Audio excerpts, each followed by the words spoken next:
자, 안녕하십니까. 2학년 여러분. 이번 시간에는 전기와 자기 세 번째 전류의 자기작용에 대해서 배워보도록 하겠습니다. 자, 학습 목표부터 한번 읽고 시작하겠습니다. 전류가 흐르는 도선 주위에 자기장이 생기는 것을 관찰할 수 있다. 지금 자기장이라는 말과 뭐 이런 말들 너무 생소하죠, 그죠? 자기장이라는 말이 무슨 말인지. 전류가 흐르는 도선 주위에 자기장이 형성된다. 자기장은 자석 주위에만 생기는 건데 왜 전류가 흐르는 도선 주위에 자기장이 형성되는 것일까? 그죠? 그림을 한번 보겠습니다. 전선 주위에 나침판을 놓게 되면 물론 이 전선에는 전기가 흘러야 되겠죠, 그죠? 전류가 흐르는 도선 주위에 나침판을 놓으면 나침판 바늘이 움직입니다. 나침반 바늘이 움직여요. 왜 움직일까에 대해서 알아보는 겁니다. 왜 움직일까? 먼저 빈 관로 안에 말을 한번 집어넣어 보도록 하겠습니다. 자기력이 생기는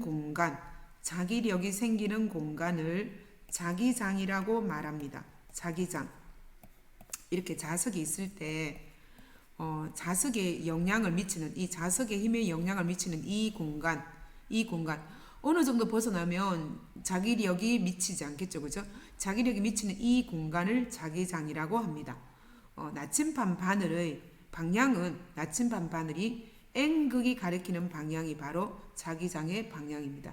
나침반에는 N극이 있고 S극이 있는데 그 나침판에 N극이 가리키는 방향이 자기장 방향이라고 합니다.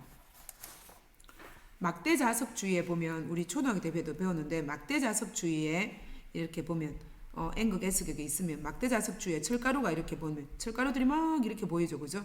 자기장 때문에 이렇게 형성되는 거죠. 이 주위에 나침반을 놓게 되면 보면 지금 빨간 거 N극이 S극을 나침반 자체도 자석의 그 원리를 만들었기 때문에 S극과 N극은 서로 인력 관계죠, 그죠? 그래서 이렇게 방향이 이렇게 되는 거죠. 방향이 N극, S극, S극과 N극 이런 식으로 여기는 이쪽이 N극, S극 서로 반대로 이렇게 자기장이 형성되는 것을 볼 수 있습니다. 막대 자석 주위에 생긴 자기장입니다. 지금 보이는 모습은 자, 코일이 뭐냐면 전선을 이렇게 감아 놓은 걸 코일이라고 합니다. 코일 주위에 코일에 전류가 흐르면 어떤 변화가 생기는지 한번 봅시다. 코일 주위에 자, 이 그림을 한번 봐주세요. 자, 그림 보면 에나멜선을 여러 번 감아서 이게 에나멜선이다, 그죠? 에나멜선을 여러 번 감아서 코일을 만들고 그림과 같이 이렇게 전선을 연결해서 스위치를 연결합니다. 그럼 여기에 이렇게 감은 코일에 전류가 흐르게 되고 이 코일 주위에 나침판을 놓았을 때 나침판의 방향이 어떻게 되는지를 봅니다. 실제로 실험을 하면 지금처럼 코일 주위에 나침판을 놓고 스위치를 닫았다는 말은 전류를 흐르게 했다는 거겠죠, 그죠? 나침판 바늘이 N극이 가리키는 방향을 관찰해 봅니다. 지금 코일을 이렇게 감았을 때 코일의 전류가 이렇게 위로 흐르게 했을 때 코일 전체의 전류가 위방향을 향하게 했을 때 나침판을 놓아 보니까 나침판이 다들 N극이 이쪽으로 가는 것을 볼 수가 있습니다. 한 방향으로 이렇게 방향이 이런 식으로 지금 일제히 방향이 이렇게 돌아가는 것을 볼 수가 있습니다. 이렇게 된다는 말은 나침판이 N극이 전류가 위로 흘렀을 때 N극이 지금 이쪽을 향하게 이렇게 됐다는 말은 지금 이 주위에 코일 주위에 자기장이 형성되었기 때문에 나침판이 움직입니다. 자, 다시 중요한 말이 나왔는데 우리가 원래 자기장이라는 말은 자석 주위에만 생기는 거예요. 자석 주위에만. 근데 이 코일을 감아놓고 코일을 전류를 흐르게 했더니만 거기에 자기장이 형성된 걸 볼 수 있습니다. 자, 다시 한 번 말해볼게요. 원래 자기장은 자석 주위에 생기는 것입니다. 자석 주위에 자기장이 형성되는데 코일을 감아서 그 코일에 전류를 흐르게 했더니만 그 주위에 자기장이 형성됐다는 것입니다. 아주 놀라운 발견이죠, 그죠? 전혀 놀랍지 않나요?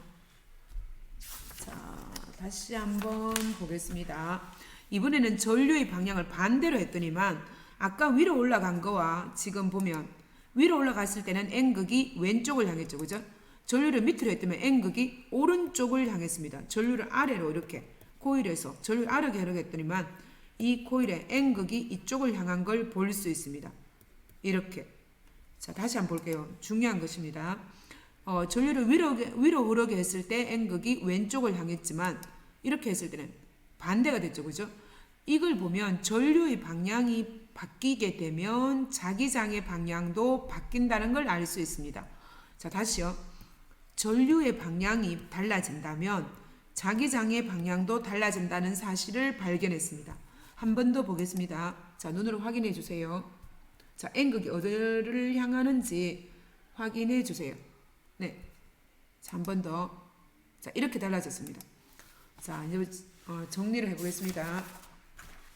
코일에 전류가 흐를 때 나침반 바늘이 N극을 향하는 모습을 모습으로 알 수 있는 것. 자, 코일에 전류가 흘렀을 때 나침반 바늘의 N극이 향하는 모습. 이 N극이 향하는 모습을 알 수 있는 것은 그렇죠. 코일에 전류가 흐르면 코일 주변에 자기장이 형성된다. 자기장 형성. 발음이 이상하네. 이걸 알 수 있는 거죠. 다시요. 코일에 전류를 흐르게 하면 코일 주위에 자기장이 형성된다. 이 사실을 알 수 있는 거죠. 이번 시간에서의 가장 중요한 핵심입니다. 핵심이에요. 자기장은 다시 한 번 말하지만 자기장은 자석 주위에만 형성된다고 알았는데 코일에 전류가 흐르렀을 때 그 주위에 자기장이 형성된다는 것입니다. 자, 전류의 방향을 바꾸었을 때 나침반 바늘이 가리키는 방향은 가리키는 방향의 의의가 변화로 알 수 있는 것. 자, 뭐를 알 수 있을까요? 각자 말을 먼저 한번 말을 한번 해보세요. 자, 안 들립니다. 크게 한번 말해보세요. 자, 내 말과 학생 여러분의 말이 똑같은지 한번 봅시다. 전류의 방향이 바뀌면 자기장 방향도 바뀐다. 자, 바뀔다가 아니고 바뀐다. 자, 이것을 알 수 있는 거죠. 그죠? 오늘의 핵심 내용이 전류가 흐르는 도선 주위에 자기장이 형성된다는 것과 전류의 방향이 바뀌면 자기장 방향이 바뀐다는 것, 이 두 가지입니다. 이 두 가지를 다른 건 까먹더라도 오늘 별 중요한 내용은 하지 않았어요. 이렇게 자기장이 뭐다? 자기장은 자기력이 작용하는 공간이다. 근데 그 자기장은 원래 자석 주위에 생기지만 전류가 흐르는 도선 주위에도 자기장이 형성되더라. 근데 그 전류의 방향이 바뀌면 자기장 방향도 바뀐다. 여기까지, 그죠? 자, 코일 주위의 자기장입니다. 코일 주위에 흐르는 전류가 흐르면 코일 주위에 뭐가 생긴다? 이제 이 말을 모르면 바보. 자기장이 형성된다. 코일에 흐르는 전류의 방향이 바뀌면 자기장 방향도 바뀐다. 자기장. 자, 이게 뭐죠? 이 글자 한자로 무슨 자입니까? 자, 자기력이 왜 자자가 뭐 이상하네. 자기력이 작용하는 공간을 자기력을 바꿀게요. 자자로 바꿀게요. 자, 자기장이라고 합니다. 코일에 흐르는 전류의 방향이 바뀌면 자기장 방향도 바뀐다. 지금 계속 같은 말을 반복하고 있죠, 그죠? 자, 마지막에 스스로 확인하기. 자, 문제 읽어주세요. 지하철 승강장에서 나침반을 들고 있으면 바보다 아니죠, 그죠? 지하철 승강장에서 나침반을 들고 있으면 지하철이 들어오거나 떠날 때 나침반 바늘이 북쪽이 아닌 방향을 가리킵니다. 그 까닭이 뭘까요? 자, 일단 지하철이 들어오거나 나갈 때 들어오거나 나갈 때 나침반 바늘이 움직인다는 건 그 지하철이 이동할 때 지하철 자체가 전기로 하니까 그 지하철이 이동할 때 전류가 흐르게 되는 것이고 전류가 흐르는 그 주변에 뭐가 형성된다는 거예요. 그렇죠. 자기장이 형성되는 거죠. 그죠? 자기장이 형성되는 것이고 한마디로 지하철이 들어오거나 나갈 때 승강장에 자기장의 변화가 생긴다는 거죠. 그죠? 승강장의 자기장 변화. 그래서 그 바늘이 움직인다는 걸 알 수 있는 것이죠. 자, 한 번 더 정리해 볼게요. 지하철 승강장에서 지하철이 들어오거나 떠날 때 지하철 자체가 전류 힘으로 하는 거니까 그때 들어오거나 나갈 때 들어오거나 떠날 때 자기장이 만들어지고 그 자기장이 자기장이 변하는 거죠. 그죠? 자기장이 변하기 때문에 나침반 바늘이 변한다. 이런 내용이죠. 그죠? 자, 한 번만 더 정리해 볼게요. 승강장에 나침반 들고 있으면 방향이 그러니까 북쪽이 아닌 다른 방향 가리키는 이유가 그 주변에 자기장이 변화가 생긴다는 거죠.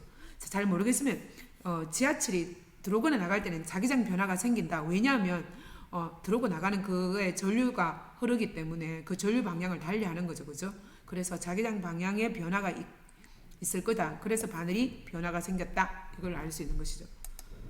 자, 종이 울리네. 정확하게. 우리도 맞춰야 되는데.